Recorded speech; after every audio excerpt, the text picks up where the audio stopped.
How to change Discord password if you forgot it.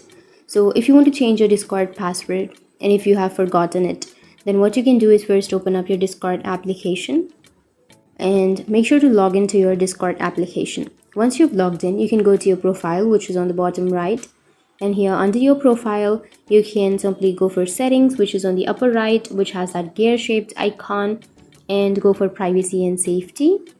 And here you won't have the option, I'm sorry, you need to go for account, and under account you will have password option. Simply tap on password, and from here you can change your password. So you need to enter the current password and then you need to enter the new password.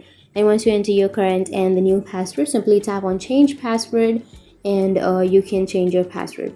But if you don't remember your password, then you can simply go back and log out of your account, and once you've logged out, you can simply tap on forgot password while logging into your account, and you can reset or recover your password by that way.